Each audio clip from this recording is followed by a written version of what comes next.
I added Carthage to EU4. Upon losing the Punic Wars to the Romans hundreds of years BCE, they were wiped off the map and much of their history and records were destroyed at the hands of their conquerors. But some remained, and using the Ancients Reborn mod on the Steam Workshop, link in the description, you can revive the long-dead nation and reclaim her former glory. I brought Carthage into the 1444 date, and we are going to see how the AI manages the country with its brand new mission tree, events, religion, and culture. If you do enjoy the video, don't forget to like it and share it with a friend. It really does help the channel grow. The mission tree that I made for this nation is quite focused on expanding into both Italy as well as Northern Africa and into Iberia. Now, if the AI can manage any of this, I'm going to be happy to see it, but you know, the only way to find out is hit that speed 5 and unpause. And we've got our first ward already. Going for those claims over here in Northern Africa, rocking 14,000 men versus their 9 and 2, so should be a pretty smooth win. Oh yeah, I can actually see why they were feeling confident enough to attack them, because Morocco attacked them with all their subjects at the same time. And I should explain, for now, they are Sunni. They will get an event within the next few decades that will basically revive the Punic religion, so don't worry, it wasn't forgotten. Complete with their own unique government reform, giving them the monarchist versus the statist mechanic, and of course, unique cultural names and everything like that. And of course, we had to revive the Phoenician culture. And via this mission right here, establish a power base. It appears that they have received the great Cothon of Carthage here, giving them some trade efficiency. When upgraded all the way, it will give them a ton of trade efficiency and allow them to raid coasts, which is going to be pretty nuts. Oh yeah. Usually you would see Tunis allying these guys, but it appears that Tunis too, Carthaginian Boogaloo, is going to get Ottomans as an ally. Definitely going to be useful for them in the future. And it appears that Carthage is taking good opportunity to beat up on his neighbors. Morocco got ganged up on by their subjects, and it seems like they managed to snag quite a good peace deal from it. So good, in fact, they have decided to attack Portugal and push their claims on Ceuta and Salé over here. Do you guys remember the time that the Carthaginians marched on Evora over here? I don't really remember it, but I'm glad that I was here for it this time. Oh no, the Portuguese got blockaded over here behind a fort, and it looks like they're about to just get stack wiped by Hamilcar. Carthage, more like England, setting up camp over here in Algarve in southern Portugal. Well, this would explain why they're so aggressive. The dude over here is a militarist. He just attacked Aragon, which generally I would be afraid of, except for the fact that they called in their allies of the Ottomans. And also, Aragon is getting clapped by Castile right now. Oh yeah, Castile literally does not stand a chance. They're beating up on Aragon, but meanwhile, they're also getting beat up on by rebels. Lilybaeum over here is occupied by Carthage. Looks like we might see Carthage setting up some colonies in the Mediterranean Isles. Oh, that's a juicy Punic golden era they've got going on here. I didn't even realize they popped it, but they definitely did. That would explain why they have such an edge in rolling their enemies early on. And here it is, the Punic Pantheon. The religion itself gives -5 years of separatism and some culture conversion costs, because why not? Spread that Phoenician culture. And it uses the deity system like what Hinduism uses. You can see here that the AI chose Melkart. Melkart is kind of the chief deity of the Punics, giving them some solid bonuses to AE and war score costs versus other religions.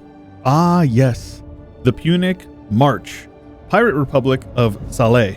I don't know how useful they're going to be, but I appreciate the little extra of flavor. This is a vanilla thing, by the way.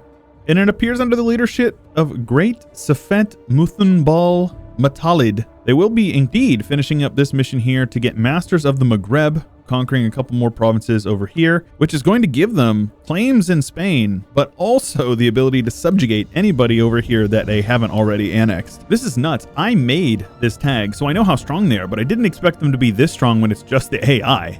And with another war in the books against Aragon, a little bit more conquest in the islands was to be expected. However, they also took a bunch of land from Portugal in another war, and even some land on the Iberian mainland from Aragon.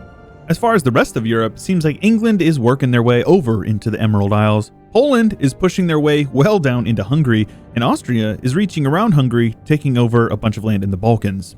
Denmark and Muscovy split Novgorod, but they still exist up there, just a little bit. Ming having a good game all the way over into Korea, into Mongolia, into Oirat, and it looks like they're actually in a war to take maybe even a bit more. You guys know the drill. Chewbert vid, Big Bengal incoming. The interior of Africa, not really changing a whole lot. Looks like Congo actually got split up. Curious to see what's going to come out of Central Africa. It does appear that Ethiopia is doing pretty good over here in Eastern Africa, but time will tell how they turn out in the long term. And I am a proud father. Carthage, the great power from Africa, is number 6 on the great power list. If we take a look here, the war elephants of Carthage giving them some cav cost and shock damage. That comes from this province over here in Isle. There was an event that happened in this province over here, giving them a trade station and changes the trade good over to ivory. Because you know, if we're playing Carthage, we gotta have some elephants, baby. Man, leave it to the AI to ruin a fun thing. They switched from the Punic pantheon back to Sunni. Apparently, the AI just doesn't like having fun. So, yep, they're Sunni again. Oh well. With the conquering of the Isles done, over here you can see the Punics took quite a bit of land in northern Spain as well as over here in the Mediterranean Isles. They now have claims on all of Iberia as well as Naples and Genoa. The claims on Iberia are from this mission here to establish Carthago Nova. New Carthage, the provincial capital of Iberia, has a nice provincial capital buff and also produces some nice paper now. Now comes the fun part where Carthage needs to start pushing into Italy to progress. And here is another event thing you can see here, expanding abroad. It seems that Carthage has decided that colonial Carthage is the way to go. Very based. So if you take a look down here, you can see there are Phoenicians landing on Cape Verde. Very cool. And after a bit of time, we definitely have a little bit more land over here in Iberia. But when you take a look over here, you can see that they are even into Italy proper now. Integrating all of their subjects, Carthage's name is looking very nice. Carthage continues to work down their mission tree here. You can see Carthage Reborn and productive provinces over here. All they needed to do for this one was to win a war against a great power, which they clearly have done, and then build some manufactories. So here they are. Once they get into northern Italy, it looks like they're going to get some solid bonuses to their cav for the rest of the game.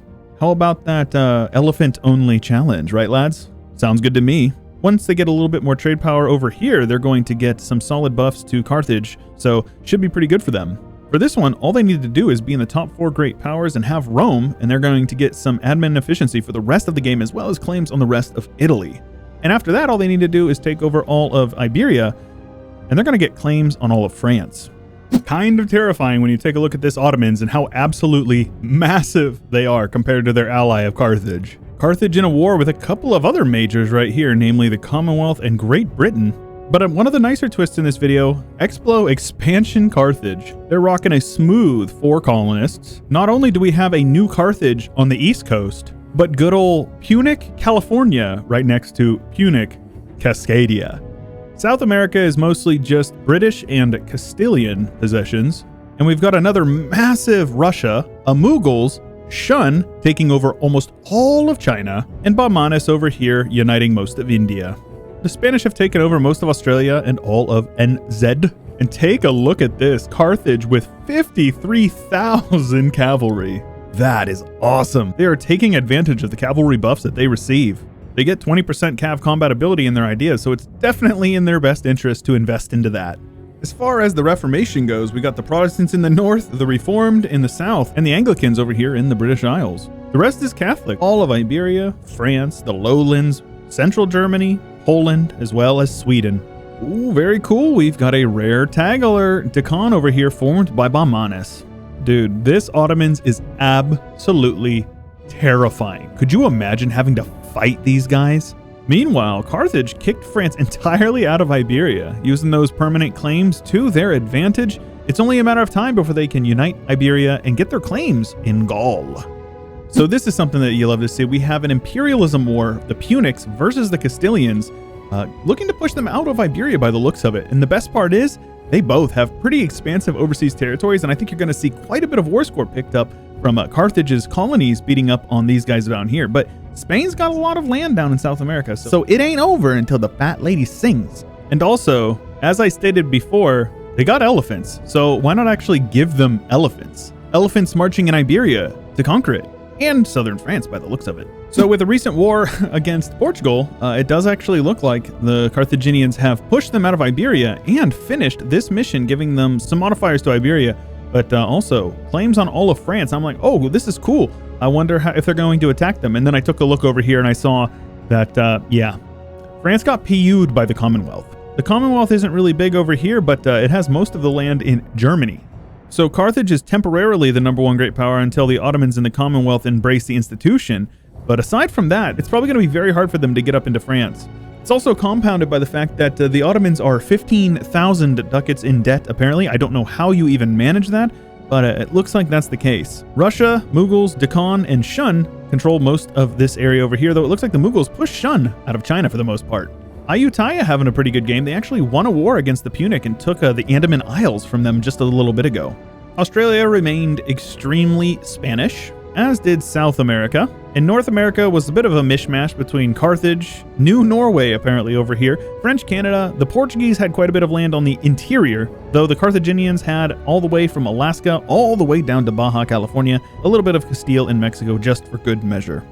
Africa was mostly Kong, Songhai, and Hausa over here, and then Portugal made their way down into the interior of Central Africa, though it looks like the Punics are right next to them in Angola. Everybody's getting a little bit of something down in South Africa, except Kilwa over here, still pretty strong, allied to Carthage. And despite it being a video about Carthage, I have to say I think I'm most impressed with the Ottomans. Generally, I always say, oh, the Ottomans do strong and do well every game, but man, did they do well this game. They did so well. This is probably the best AI Ottomans I've ever seen. So with that, I'm going to call this video. This is a very fun one to make, especially showcasing a mod that I made myself. So I'm very happy that it seems like the AI is somewhat competent of doing things if you set them up appropriately. If you guys want to check out Ancients Reborn, it is linked in the description below the video, and you can check it out on the Steam Workshop. You do need most of the DLCs, if not all of them, so I can't promise compatibility if you don't. But either way, if you guys enjoyed the video, make sure you leave a like, subscribe to the channel, leave a comment down below if you have a suggestion for something you'd like to see next. And if you want to see what's going on the Discord, subreddit, the Twitter, they're all linked in the description below the video.